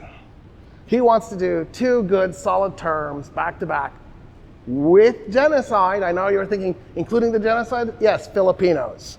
He wanted to slaughter the Philippines and make it Christian. And you're thinking, wait, wasn't it like 80% Catholic? Yeah. He wants to make it Protestant. I said Christian. It always freaks me out when people are like, I'm Christian, and what they mean is I'm Protestant, and they don't mean Catholics. Like, what do you think Catholics are? Do you know that there are Orthodox Christians too? What are they? That'd be fun. Fun conversation. So, McKinley wants to pull an Andrew Jackson, genocide and all, and do 2 back-to-back good, solid, powerful terms. He makes Theodore Roosevelt his running mate because he's figuring he's popular enough, he'll pull the ticket forward. He gets elected, and it turns out he pulled a Lincoln, and he's shot to death shortly after his inauguration. All of a sudden, out of nowhere, Theodore Roosevelt is president. It was the assumption in American politics that if you became vice president, that was it. You were done. That the only path to becoming president was if your president died. Vice presidents didn't get elected president. I'm doing past tense because that's obviously changed in recent years. So think about it. John Adams, our second president, was a vice president, right? So there's that. And I'm going to ignore all the guys that their president died, right? So no, Tyler, we're not talking about those guys. I just want to focus on the guys who they got elected. Martin Van Buren, the 8th president. And then that was it. That was it until Nixon. But then Nixon had 8 years in between being vice president and becoming president. So even then it was kind of not a direct thing. The first time we got a direct one was George Herbert Walker Bush, George Bush Sr. He's the first direct since Martin Van Buren. So number 41 after number 8, there was a huge span of time where becoming vice president usually meant the end of your career. So when Roosevelt becomes president at age 42, our youngest ever president, JFK was 43 when he was elected, so Roosevelt was a little bit younger. He has a problem because he was also not picked because of his position in the party. So I'm going to reveal something to you. Presidents don't just get institutional power when they become president. In other words, becoming president does give you some power, but just by virtue of the fact that people are now stuck calling you Mr. President, right? And then you're like, oh, someday, Ms., whatever. I've given up. Actually, if Biden gets elected for a second term, I think it's very likely we're going to be seeing President Harris, because I don't see Biden making it another 4 years. That would be a real shocker. By virtue of being called Mr. President, you do get some power. But the reality is most presidents come in with a lot of power. In other words, they had some kind of power base. In other words, you can't just jump into politics. You have to jump into politics with something. So my representative, when she decided she was going to run, my Texas rep, when she decided she was going to run, yard signs immediately popped up in my neighborhood with her name all over it. And you knew in that instant she was going to win. And the reason is she was going into the race as a realtor who had sold everybody their house that they were madly in love with. And then she joined the PTA and got into the schools and fought for everybody's kids. And so the neighborhood knew who she was by her name. And, you know, like, she's in my neighborhood to the point where my kids have trick-or-treated her home. I'm Facebook friends with her. You know what I mean? Like, it's that. So that when she launched her campaign, she had this base of support that was unstoppable, and she defeated her Republican opponent and won the district. In other words, you need power to get power. You need money to make money. It's that. So Roosevelt's in trouble because the dominant power at the time for the presidency was your position in your political party. And Roosevelt had political posts. He had been governor of New York. He had been part of the Department of the Navy. Like, he wasn't a complete outsider in the Republican Party. He just wasn't working his way up the ranks. He wasn't rolling up his sleeves and doing the hard, gritty work that you need to if you have real political ambition. He was taking kind of the rich kid's pathway and sort of cheating the system. And now all of a sudden he's president. A normal human being in those circumstances would have gone, how do I get power? The political party is my power base. I'll just resort to it and try and work my way up. That's what you would do, a normal person. Roosevelt thinks about it, realizes if he does that, if that becomes his path, he's going to spend his 4 years as president trying to work his way into a position of power in the political party. He's not going to get a second term, in part because he will have done nothing interesting that the public knows about, and in part because nobody gets second terms in this time period except for the list I gave you earlier, and 2 of those guys get murdered. And so people are starting to think, maybe I don't want a second term. Maybe there's like a limit in the American public. If they accidentally elect you for the second term, they're so keen on making the limit, they'll just shoot you. So Roosevelt decides to do something else instead. He realizes something really interesting, that McKinley's term as president was our debutante ball. We went to war with Spain. Now, Spain kept trying to surrender, and we kept saying, no, you're going to dance. And the Spanish are like, we don't want to dance, we're going to lose, what's the point? And then we're like, because if we don't get to shoot Grandpa, nobody will take us seriously, right? Because England is Dad, Spain is Grandpa. And so we put Spain down in a really ugly affair, and we basically conquer Cuba, Puerto Rico, Guam, and the Philippines. By the way, the Filipinos showed up with Filipino flags, and they're like waving them in the streets with American flags. And we're like, what's with the Filipino flags? And they go, because you just liberated us. And we go, what? No, we conquered you. You're now part of the United States. And for 15 years, they disagreed with us. But we did our first Vietnam there, and we murdered hundreds of thousands of Filipinos. The low numbers, we killed 800,000. The high numbers, we killed 2 million. We were literally going from village to village massacring them. I don't know about you and your life experiences. I'm gonna go totally biased, stereotype right here.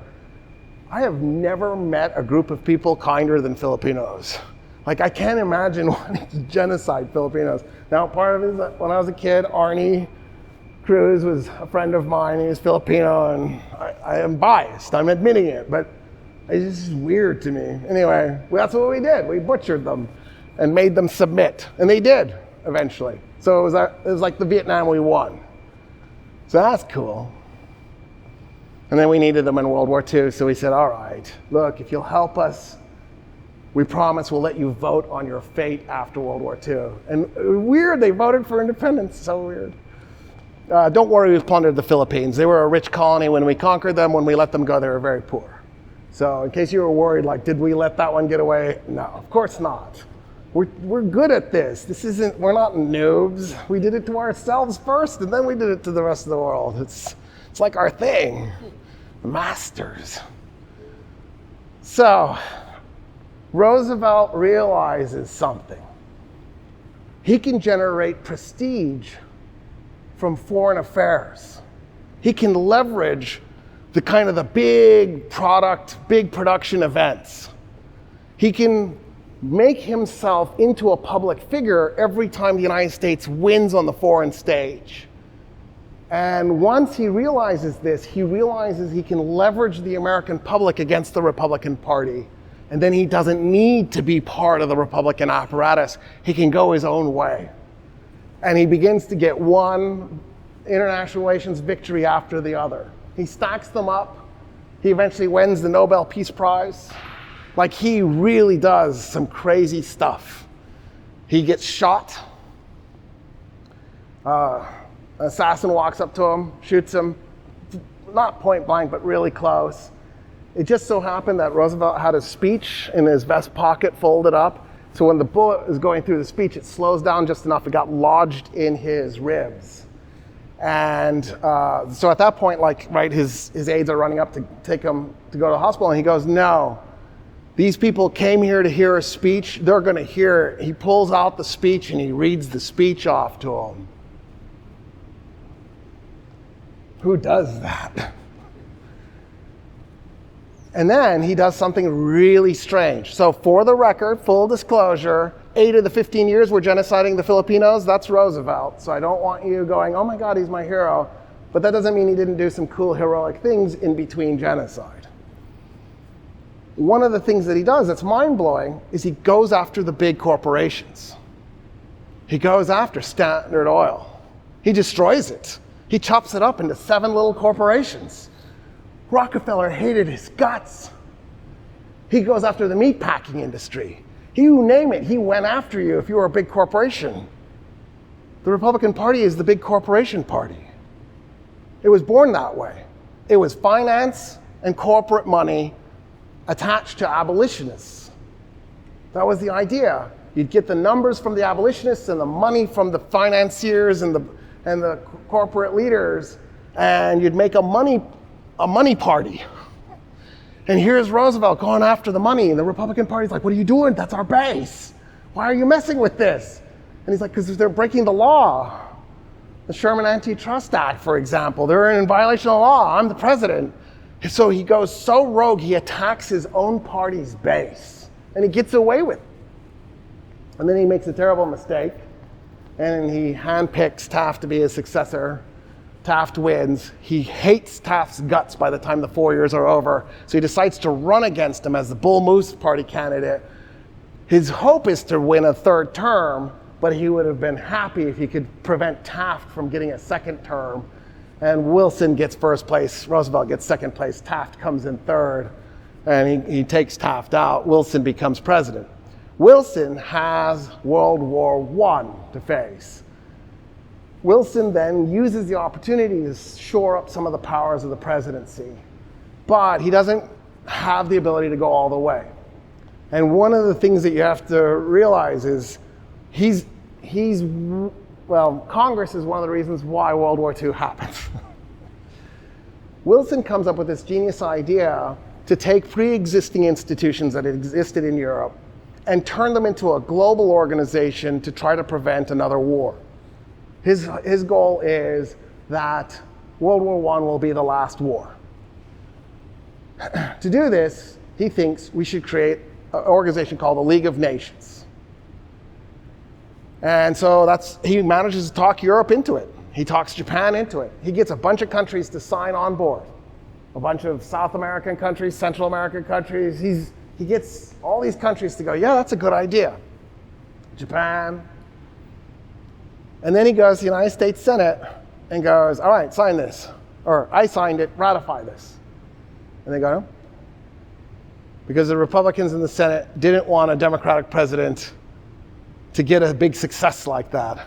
And so for politics purposes, for petty politics purposes, they refused to let the United States in so they could humiliate and shame the creator of the institution. Isn't that hilarious? And then, like idiots, the League refused to let Germany and the Soviet Union in. How do you avoid World War II if the United States, the Soviet Union, and Germany aren't in your peacemaking institution? Like, that was it. World War II had to happen at that point. So, in other words, Wilson is doing interesting things besides hanging out with the KKK. He's doing interesting things besides his KKK friendship stuff and all the parades. He loved to watch the KKK march through Washington, D.C. Besides that, he's still doing some really interesting things, but he's still limited. He can't go as far as he wants to. He comes up with the idea of white self-determination. He called it self-determination, but he meant it only for white people. Like, he wanted there to be a Poland, an independent Poland. He never said there should be an independent India. There just needs to be an independent Poland. So it's very clear what he meant, and he does it. He's one of the guys who helps create Poland. Poland exists in part because of him. It got moved after World War II. It's not the same place. It got shifted about half a country over, and it's now about half old Germany. But it's okay. It's cool that Poland's on railroad track. You can just sort of shift where it is. Like, who puts their country in between Russia and Germany? Like, talk about bad decision making right there. That's why I like to hug Poles. I always feel bad for them. All right, so as this thing progresses, we're going to get back into the old rhythm of these lackluster presidents. Harding, Coolidge, Hoover, right? Now, Hoover is an interesting character because he's actually a humanitarian. The Great Depression breaks out, and he does a bunch of nothing. At the end of World War I, Hoover went to Belgium and helped run a famine prevention service. He was actually feeding Belgians. And so it was really weird when the Great Depression happens and there he is just staring. I think his number one reason was, well, he had two reasons. One was, I think he really believed capitalism was good. And he was worried that if you interfered too much, it might hurt capitalism. So he thought, if I do less, maybe we'll get through this and capitalism will come through unscathed. I think the other thing was deer in headlights. He just had no idea what to do. And so he's just baffled. Roosevelt runs basically on the ticket that everything Hoover is trying to do is unconstitutional. And if you elect him, he'll come in and he'll fix the situation. There's a conversation happening in the United States. The conversation is happening within the Democratic Party, but also between the Democratic Party and the Republican Party. And here's how it goes. There's a group of people who believe that capitalism really is perfect in and of itself. And that if we allow it to go its course, so a depression is going to bust a bunch of businesses, then the businesses that survive and come through on the other side will be strong and robust. They applied Darwin, incorrectly, by the way. That's not how evolution works. But anyway, it doesn't matter. They applied this misunderstanding of Darwin to capitalism, thinking that that's how it would work. The other faction in the United States believed that if we let capitalism go in this unfettered manner into all eternity, that at some point the United States is going to have a socialist movement, or worse, a communist revolution, and capitalism is going to be destroyed. So the only way to save capitalism was to vaccinate it against socialism by introducing just a little bit of socialism, like maybe Social Security, for example, to make it so that there's a little bit of a buffer, right? You're not supposed to retire on Social Security. Social Security is designed to keep you out from living in a chicken coop and eating your leather boots. It's just to make it so that you're not absolutely miserable. You'll be miserable because the check is too small, but it's not the end. Because think about all the people who got suckered into the capitalist American dream in the 20s. If you invest in the stock market, put money in savings, buy a home on a mortgage, buy a refrigerator on credit, buy a car on credit, you can live the American dream, and then you get a good job with a great retirement plan. They did all those things. They checked off all the boxes. The economy unraveled, no fault of their own. And the next thing you know, they've lost everything. And people were shocked. And so the idea that Roosevelt has is, let's build little itty-bitty buffers so that if we have another disaster like this, people will be cushioned.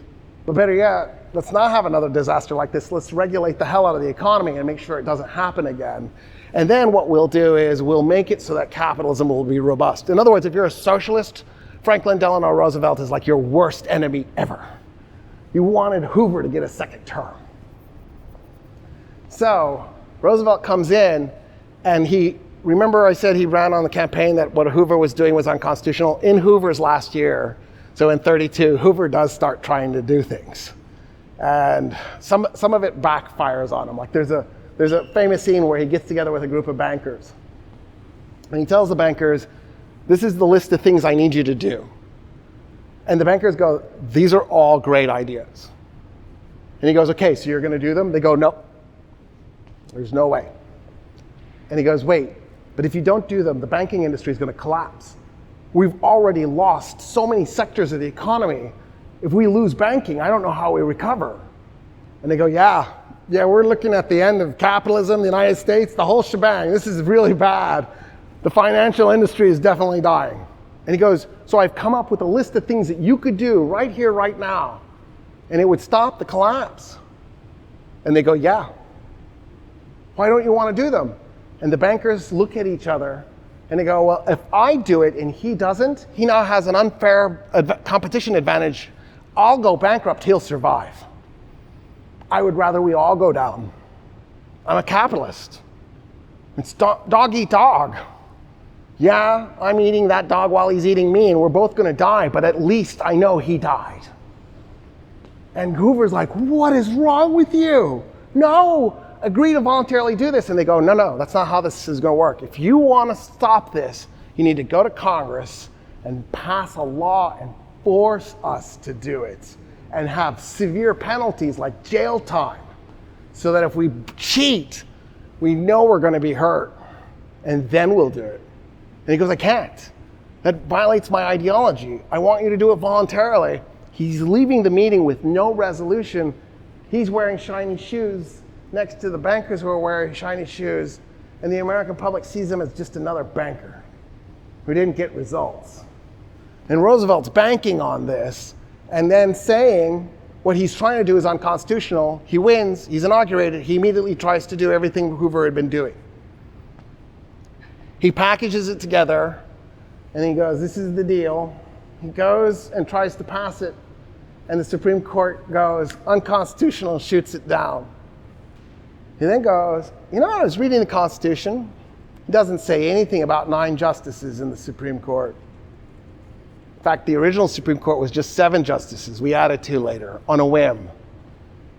You know what I feel like doing? Adding 8 more.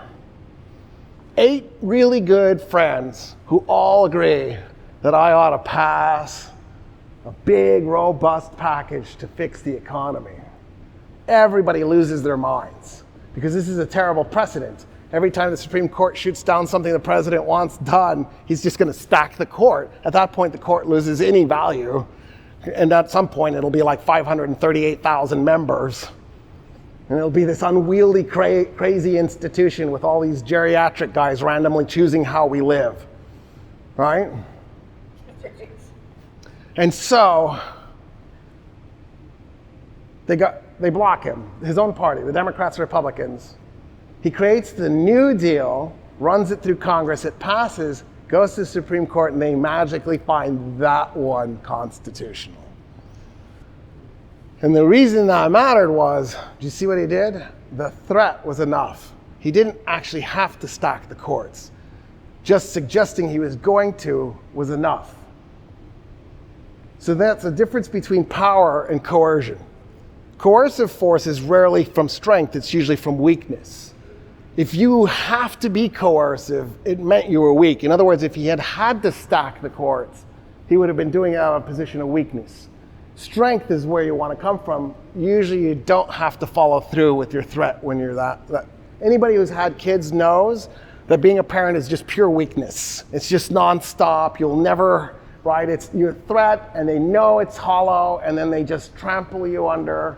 It's awful. It's awful. That's why corporal punishment should be brought back. All right. Except for the trauma it causes, it's great. But think about it. Counselors need jobs. That's what social media is for, to keep counselors in business, right? Facebook, that's there so that you will come through so traumatized, even though your parents didn't beat you, that you're going to have to be in therapy the rest of your life, or medicated, or both. I'm so happy for Twitter and Facebook and Instagram. I think we should actually start kids on it when they're like pre-K. I feel like teen years, you've wasted so much time destroying their minds. Sad. So, also start them smoking young too. That's actually, for me, I want people older than me to smoke so that they go quickly, but I need the younger people to hang out so they can pay for my Social Security. So don't smoke. It's a bad idea. It's sad, but it's true. So Roosevelt comes in and he leverages the Great Depression in the public. And he ends up issuing executive order after executive order. He gets things through Congress. He keeps getting reelected. He'll get 4 terms. In many ways, FDR transforms the United States from a republic where Congress is clearly in charge to a semi-monarchy where there's this super powerful president, the imperial president. The president has moved imperial in the sense of like Augustus Caesar. The republic has kind of died a little bit, and there's a little bit of an empire in its place. And it's literally an empire by the definition of empire. An empire is a state that conquers multiple countries and nations. And of course, internally, we conquered a lot of Native Americans and then countries as well in the process. But now externally, post-World War II, we're going to put armies all across the planet. So we truly have become imperial. And at the head of this is this emperor, and he's following off of what his uncle through marriage, I don't know how to do the relationship, like second uncle, third uncle, right? Because Eleanor Roosevelt's maiden name was Eleanor Roosevelt. Because he married her because he wanted, so he was from the poor Democratic wing of the Roosevelt family, and she was from the rich Republican wing of the Roosevelt family. So he married her to get her ties to her uncle because he always wanted to be president. She thought he married her for love, and then when she found out later in life, she was heartbroken. She couldn't believe he was such a jerk. It's so disappointing. Roosevelt transforms the presidency, and every president since has sort of ridden that. But there's a big caveat in this. There's a big but. So, right, Roosevelt's replaced by Truman. Truman's an old-style president in many ways. He's the guy who worked his way up the party machinery. He's the guy who did everything you need to do to get to where you want to go, and he gets there. To the point where, in 1944, when they're running for Roosevelt's 4th term, right, Henry Wallace was the vice president. But the Democratic Party doesn't want Henry Wallace to be the vice president because they know FDR is going to die. And they're worried about having Henry Wallace as president because he's a Buddhist. He's converted to Buddhism, and there's a photo of him bowing in front of the Dalai Lama, and they just don't like the idea of a non-Protestant being president. They don't like the idea that this guy is bowed to somebody. And so they invoke Truman and they put him in the vice presidency because they know Truman will then become the next president. And sure enough, right, a month after the inauguration, Roosevelt dies. He's killed by polio. If it wasn't for polio, he'd still be president. And Truman becomes president.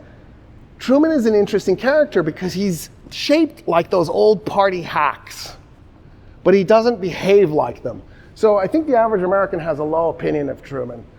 I don't think it's fair. I actually think he was actually a really solid president. He makes a series of very important decisions post-World War II. Some of them I don't agree with, but in terms of like success rate, he's wildly successful. And then he does Korea, and his popularity plunges through the floor. He realizes there's no point in running again in 52. There's no way he's going to get reelected. Eisenhower runs. Eisenhower takes over. We love Ike.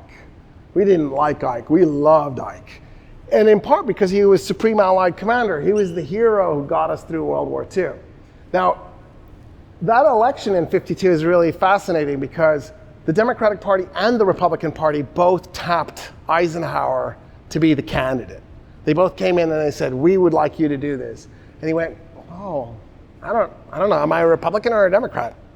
And he said, I'll come back in about 2 weeks. I'm going to go into the mountains and hang out in the cabin, maybe shoot an animal or two.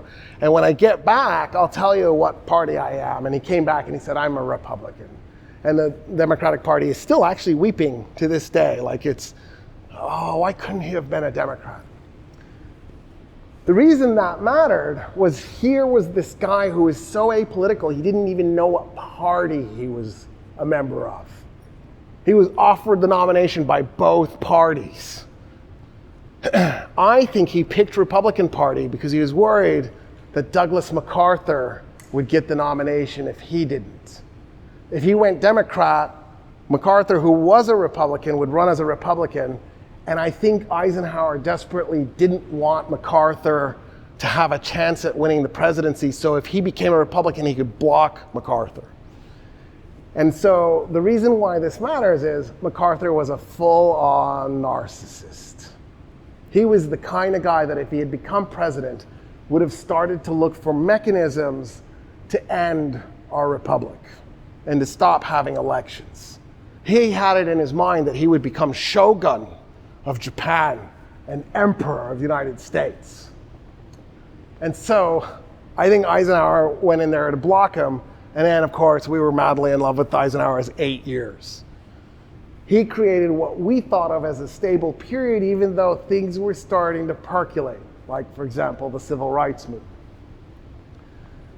The reason the Civil Rights Movement matters is because the Civil Rights Movement spawns off all these other movements, like the anti-war movement, and then all the other civil rights movement, like the farm labor movement. And then women's rights kicks off. And Native Americans jump in and create American Indian movement and go in the 70s and stand at Wounded Knee and have the Battle of Wounded Knee in 1973. The massacre was 1890, but the battle was 1973. The last time the United States government shot it out with the Native Americans in an open conventional battle was 1973. And I always wondered, for years I wondered like who won, and then I looked on the map and Wounded Knee's in the Pine Ridge Reservation, so the Native Americans won because they got Wounded Knee back. If you go to Wounded Knee, there's two monuments, one for the massacre and one for the battle. It lasted months.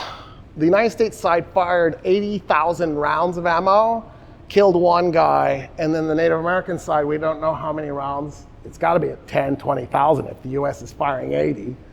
And they killed one guy. As a taxpayer, I feel like that's a bad expense. Like if you're going to fire 80,000 rounds, I kind of feel like, I don't know, 100 people should be dead. What kind of training did the BIA and the National Guard get before they went in there and the FBI and started just shooting? Like, what is that? I don't understand. I feel like maybe we shouldn't do that to begin with, but then if we're going to do it, let's at least be efficient. Anyway, in the midst of all of this, 1968 happens. So, to understand 1968, I'm going to invoke 1952 and 1956. So, Eisenhower. In 1952, the Democrats know who their candidate is, they just haven't announced him. His name is Adlai Stevenson. The Democrats have some primaries in multiple states. The guy who came in first place in the primaries, not by a landslide by any means, but he still came in first place, was a guy named Estes Kefauver. Estes Kefauver won the few primaries that actually had presidential primaries in the United States, because most primaries didn't. the Democratic Party then announced Adlai Stevenson was the nominee, because it didn't matter who won the primaries for the presidency. A group of men, Protestant, rich white men in a smoke-filled room, Cuban cigars, some cognac, maybe whiskey, make the decision for the Democratic Party and the Republican Party who's going to run. That's why the Democratic Party could offer Eisenhower the nomination at the same time the Republican Party did. There was no primary process that led to that. So fast forward, it's 1968. A group of college students realized they could become delegates for the Democratic Party. And so they did. And the next thing you know, a huge chunk of the Democratic Party's delegates that are going to go to the Democratic National Convention in Chicago are a bunch of college students who had been part of the activist movement.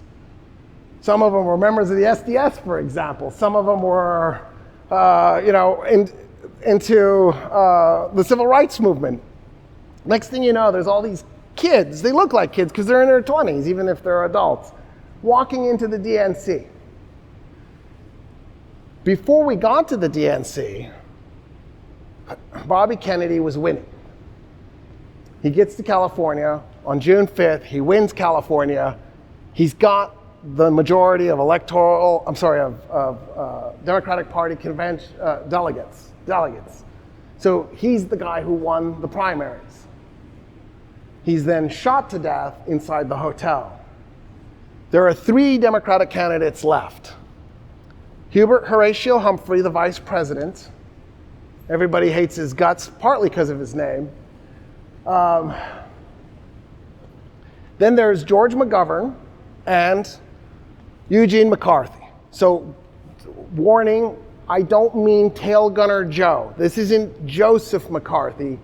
Joseph McCarthy and Eugene McCarthy were opposites. If they had ever actually touched each other, they would have destroyed the state of Wisconsin. When that much matter and antimatter make contact, it creates an explosion. So this is a different guy. This is Eugene. Eugene was about as far to the left as you could be in American politics and get elected to Congress. He was the Bernie of the time. He was that guy. And then Joseph McCarthy was the Hitler? Yeah, something like that. He was the other side. He was the Red Scare guy with, I have a list of known communist agents who are destroying America. And he didn't have anything. He had like a napkin with crayon writing on it. So those 3 guys. Eugene comes in first. George McGovern comes in second. Hubert Horatio Humphrey comes in 3rd place. So everybody's assuming Eugene McCarthy is the next nominee for the Democratic Party. So they get up to announce, and we are proud to announce that Hubert Horatio Humphrey is the next candidate for president of the United States. And they go nuts. The next thing you know, the delegates are pouring into the street to protest what they believe was a stolen election, in part because they naively believed that the primaries mattered. The primaries didn't matter. It wasn't party rules that the primaries matter. They just did it for symbolic gesture purposes. And then they would pick the guy that they wanted. And they picked the guy they wanted. They picked the insider. They picked the guy who was part of the party machinery. He was the vice president, who kept claiming that if he was elected president, he would win the Vietnam War. Whereas the Republican candidate kept saying, if I'm elected president, I will end the Vietnam War. By the way, McGovern and McCarthy also said they would end the war. Also, think about how weird it was. Kennedy, McGovern, and McCarthy. It was like 3 Celts in a country, right, where the English usually win, not Celts. We don't make much space for Celts. I mean, McKinley, but then we shot him to death. I mean, Reagan eventually, but we shoot him too. You know what I mean? Like the Celts are going to get shot. That's the pattern. There aren't many of them. There's a couple of Dutch guys, a few Germans. The rest are English. A half Kenyan, half English guy. But it's mostly English, which is really weird because like the English are like it goes German, Irish, Mexican, English. They're 4th. Like why are we so dominated by number 4? Just because it was dad? That's weird. Seems like misplaced loyalty. For the record, the credit bureau also loves English. If you have an English last name, you automatically get a boost in your credit score. So just remember that. So the students are in the street. They're not just students. The delegates for the DNC are in the street protesting, and the police riot.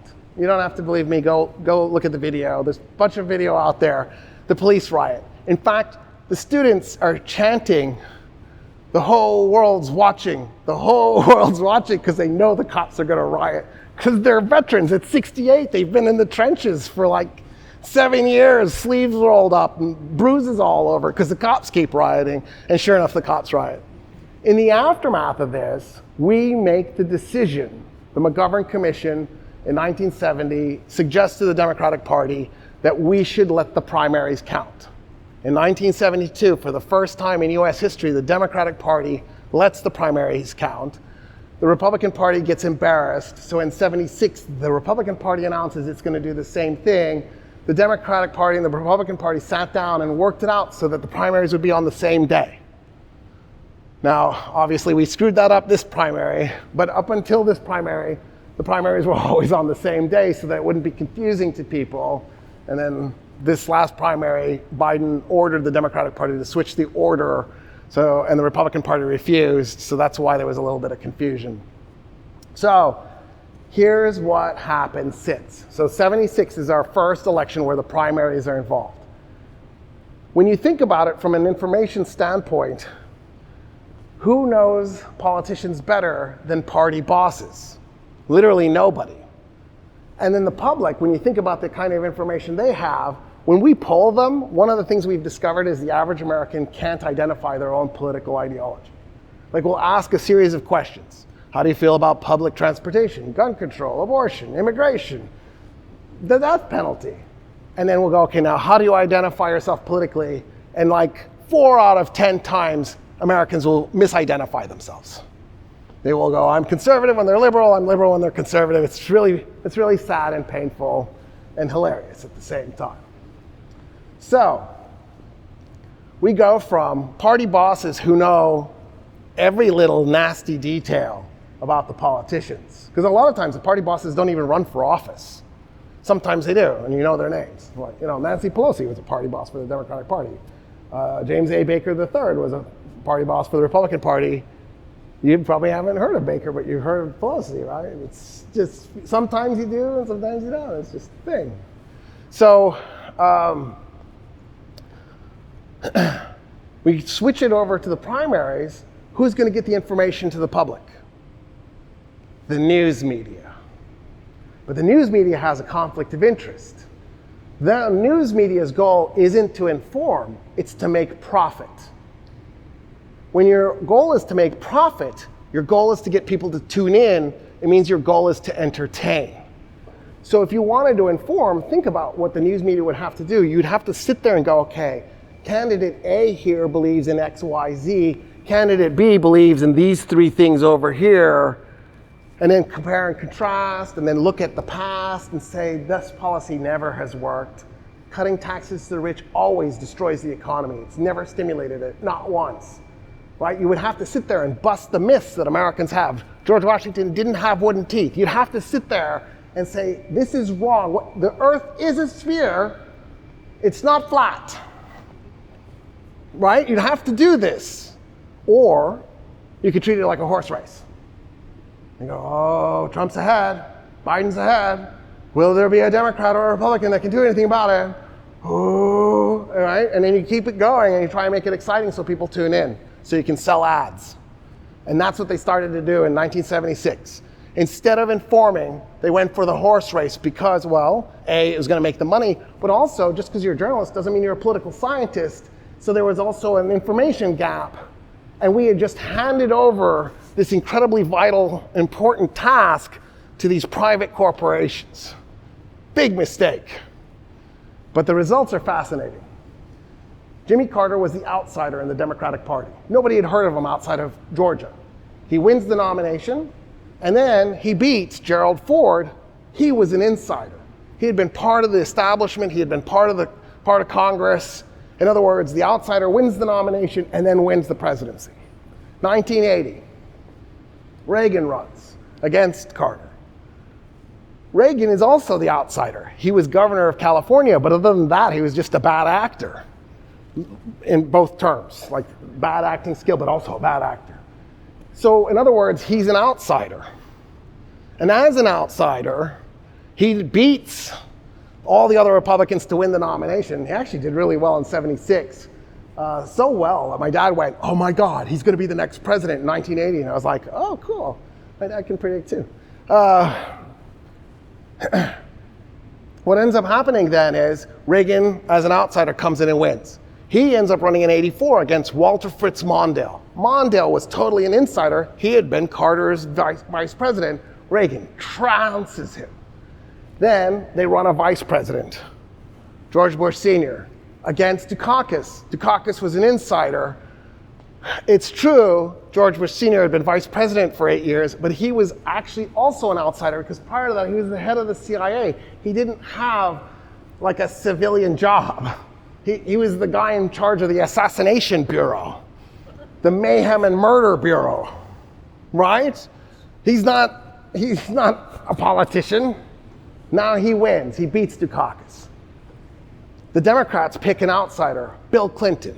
Nobody thought that a Democratic candidate could win in 92, so they picked Bill Clinton because they're like, this will end his career, because the Democrats never run a guy second time. There's an exception, 1956, they ran Adlai Stevenson a second time. So you get one shot and you're done. Republicans will run a second time, but not Democrats. The Democratic Party is like, no, one time, you're done. So everybody thinks, okay, Clinton, he'll lose, and then we'll run in 96 and beat whoever's replacing George Bush. And Clinton wins out of nowhere, right? And then in 96, it's Bob Dole, an insider. Clinton beats him. And then in 2000, Al Gore is totally the insider. George Bush was governor of Texas for 6 years. He couldn't string together a coherent sentence to save his life. He's the guy that said, I'm going to help you put food on your family. He's the guy who said, our enemy are clever, see? And so are we. They're always thinking of new ways to harm America. And so are we. You know, that kind of honesty is really refreshing, but disturbing. It's incredible. Like, wow, he may be the first honest president. Rumsfeld is right next to him when he's doing it. Rumsfeld is like, you can tell Rumsfeld is like, oh, I don't think you should say that. Well, anyway, Bush, the outsider, wins. He defeats Gore. Then in 2004, it's Mitt Romney. Romney is the insider again. I'm sorry, Mitt Romney. John Kerry. It's John Kerry. John Kerry is the insider again. And I was telegraphing because Mitt Romney's coming. And the outsider beats him again. And then in 2008, it's Clinton's turn. I can't tell you how many times I heard Democratic Party bosses get up in front of the voters and say, you can't vote for Obama. It's Clinton's turn. She's worked her way up. He's cheating. He's the guy who'll run in 2016. And then, of course, they get booed. Like, boo, and then vote for Clinton. For Obama. So Obama beats Clinton. He's an outsider. He didn't even finish the Senate term. He was 4 years into his 6-year Senate term when he beats her. And then he turns around and he beats John McCain, the insider. And then 4 years later, he beats Romney, another insider. And then comes 2016. Clinton's gonna get her turn, the insider, and she's beaten by a guy who never had any political anything. He was the purest of the outsiders. In other words, the American public, since we unleashed them into the political system, has picked the least powerful, least experienced, least knowledgeable candidate to run for office and then elected them every time until 2020. What was Donald Trump's big thing against Biden? He's got 47 years of experience. And it was like, oh my God, that's so refreshing as opposed to 0 years of experience. Like he may have actually even read part of the Constitution at one point, briefly. He forgot it because it was 47 years ago. But still, exposure, maybe there's like a kernel of it hooked in the back of his mind. Like he knows he's not supposed to pick up the phone when Taiwan calls to congratulate him, for example. He knows he's not supposed to fly to Singapore and meet with North Korean leaders. You know what I mean? Like, because he's been an insider for 47 years. In other words, one of the things that's happened is we've taken the presidency and turned it into this really weird ideological tool that has unfortunately resulted in relatively bad set of politicians. I mean, Nixon was an awful president, but when you think about it, almost every president since has been awful. We haven't had, Obama and Biden and George Bush Sr., those three are like the best out of the lot. Don't get me wrong, Jimmy Carter is lovely. Like I want to hang out with him, in part because he can cure brain cancer. Like I'm just blown away by that. Usually you die from that, you don't walk away from it. He makes homes for Habitat for Humanity. Like he's a nuclear physicist. He was an adjunct professor at one point. But he wasn't a great president. Like 4 years, he got a bunch of nothing done. So not in that zone. You know you're in trouble when you're looking to George Bush Sr. and Biden and Obama and going, man, that's the best we could produce after Eisenhower and Roosevelt and Lincoln. You know, there has been talent in the past. Somehow we've lost that. So as we're going into this election, I just want to point out, like if you're sitting there going, what the heck? This is the choice? How is this a choice? I don't know what I'm supposed to do with this. I don't know how we've painted ourselves into this corner, but that's what we've brought ourselves to. It almost makes me want to get rid of the primaries and go back to, a smoke-filled room with a bunch of really rich Protestant heterosexual, were they heterosexual? Really rich Protestant white men. Because we don't know, actually.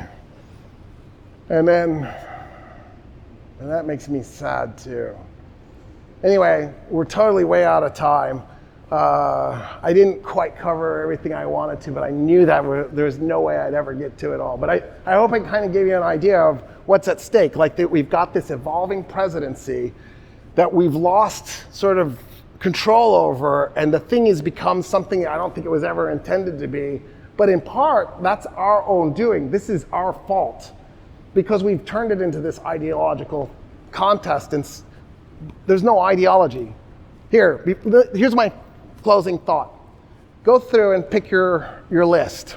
So, like public transportation, for or against. Universal background checks on weapon purchases, for or against. Abortion, for or against. Just go through it. Should immigrants be allowed, or should we just eject them all? Right? Go through. If only the Native Americans had known that was an option. And just go through, right? Just work it out. Now tell me what the universal truth is, the universal ideological thing that connects them together.